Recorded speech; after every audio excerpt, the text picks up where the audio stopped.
I'm a pretty lonely guy. I only have a few close friends at school, and I never got along with anyone else. One of my friends named Eric introduced me to the deep web. At lunchtimes, he would run me through some of his personal experiences and about the dangers of the deep web itself. It took me a few days to build up the words to ask how to explore myself. But right when I did without hesitation, he told me I had been hearing about creepy horror stories from the deep web for a while now, and I decided I was ready for whatever it had to offer. I thought if I just stayed off the sketchy sites and didn't offend anyone, I would be fine. At night when I got home, I downloaded various applications. Eric told me about so I could access the deep web. I covered my webcam and I proceeded to search up links. My friend had told me about after hours of dead links and not finding anything. I was about to give up until I stumbled across one link now, like all that onion links. They're just random letters and numbers as if someone just hit the keyboard and wrote that onion at the end.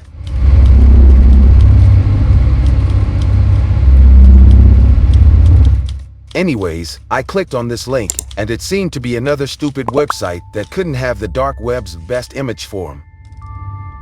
As I explored the site, I stumbled across a folder called Gore. Now me being a weird kid with no friends. I wasn't your normal kid, so I thought why not? What if I got to lose? Clicked on the folder and was left speechless. But that wasn't the worst of it.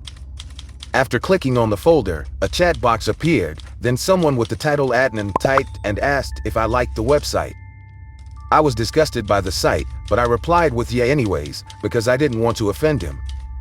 The admin then replied with the link, saying I should follow it and then it would lead me to an entertaining live stream.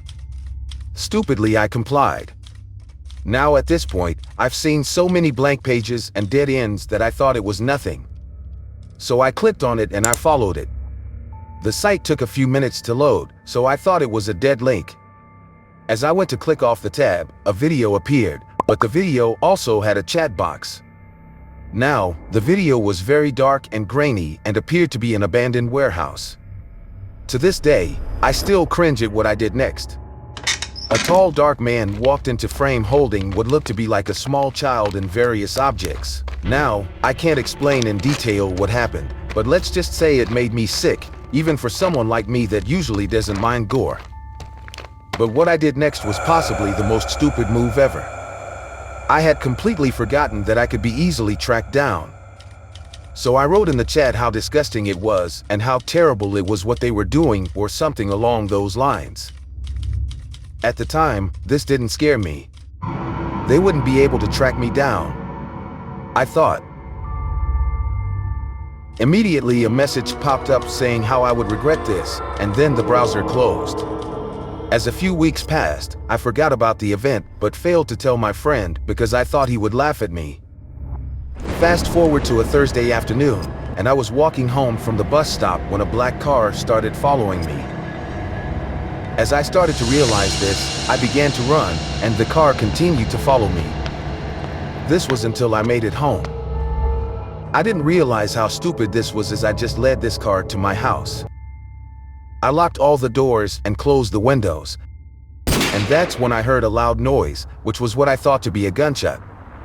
I looked outside the window to see a car speeding off. I thought it was weird, but I still didn't question it. About an hour later, I remembered I needed to feed my cat. But as I went outside to feed him, I found my cat laying lifeless on the ground. My cat had been shot, and there was a letter that said Warning 1. I don't know if these two events were related. But either way, this was enough to scare me from using the deep web ever again.